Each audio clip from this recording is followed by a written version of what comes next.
നട്ടുച്ച നേരത്ത് കിണറിന്റെ തീരത്ത് വെള്ളത്തിനായി ഞാൻ കാത്തിരിപ്പൂ. ആ സ്ത്രീ അവിടെ കാത്തിരിക്കുകയാണ്. വെള്ളം കോരാൻ വന്നതാണ്. അവളെക്കുറിച്ച് പല ഭാഷ്യങ്ങളുണ്ട്. സാധാരണ സ്ത്രീകള് അതിരാവിലെയാണ് വെള്ളം കോരാൻ വരിക.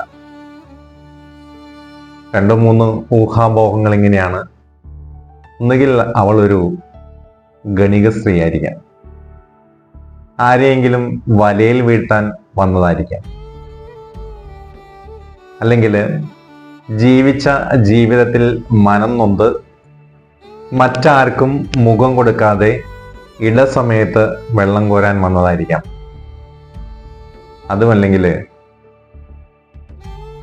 അതിരാവിലെ വെള്ളം കോരി അത് വീട്ടിലേക്ക് കൊണ്ടുപോയി മറ്റൊന്നും ചെയ്യാനില്ലാതെ ആ വെള്ളം അവിടെ മറിച്ച് കളഞ്ഞ് വീണ്ടും കിണറിൻ്റെ കരയിലേക്ക് വരുന്നതായിരിക്കാം. അവളെ സംബന്ധിച്ചിടത്തോളം ഒരു കാര്യം സത്യമാണ്, അവൾക്ക് ദാഹമുണ്ടായിരുന്നു. ഈ ദാഹം എന്ന് പറയുന്നത് അത് വെള്ളത്തിനായിട്ടുള്ള കേഴലാണ്.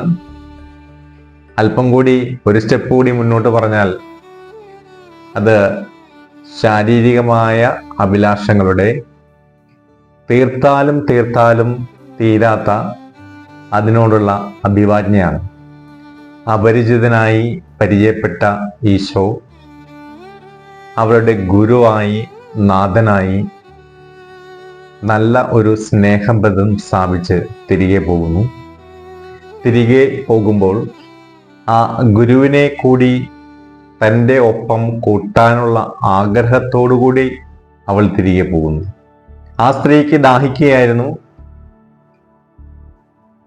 അത് ഏതു തരത്തിലുള്ള ദാഹവുമായിക്കോട്ടെ, കർത്താവായ യേശുക്രിസ്തുവിന്റെ അടുത്തേക്ക് വീണ്ടും വന്നപ്പോൾ ഈ ദാഹമെല്ലാം തീർന്നു. വിശുദ്ധ അഗസ്റ്റിൻ പറയുന്ന കാര്യം ഈ കാര്യം തന്നെയാണ്. ദൈവമേ, നീ എന്നെ നിനക്ക് വേണ്ടി സൃഷ്ടിച്ചു. നിന്നിൽ വിലയം പ്രാപിക്കുവോളം എൻ്റെ ആത്മാവ് അസ്വസ്ഥമാണ്. നമ്മുടെയൊക്കെ ആത്മാവ് അസ്വസ്ഥപ്പെടുന്നുണ്ട്. നമ്മളെല്ലാവരും ധാരാളം ദാഹമുള്ള വ്യക്തികളാണ്.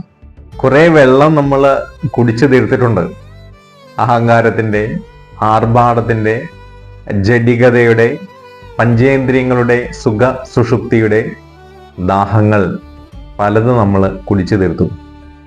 എന്നിട്ടും വീണ്ടും ദാഹിക്കാനും ഈ സ്ത്രീയെ പോലെ കുടം കമത്തിക്കളഞ്ഞിട്ട് വീണ്ടും ദാഹിക്കുന്ന വ്യക്തികളായിട്ട് നമ്മൾ രൂപാന്തരപ്പെടുന്നു.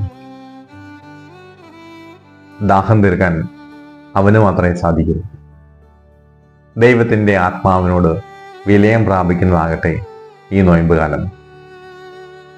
ജാഗരണയിലും പ്രാർത്ഥനയിലും നമുക്ക് അവൻ്റെ കൂടെ ആയിരുന്ന് നമ്മുടെ ആത്മാവിനെ ദൈവത്തിൻ്റെ സന്നിധിയിലേക്ക് ഉയർത്തിവിടാം.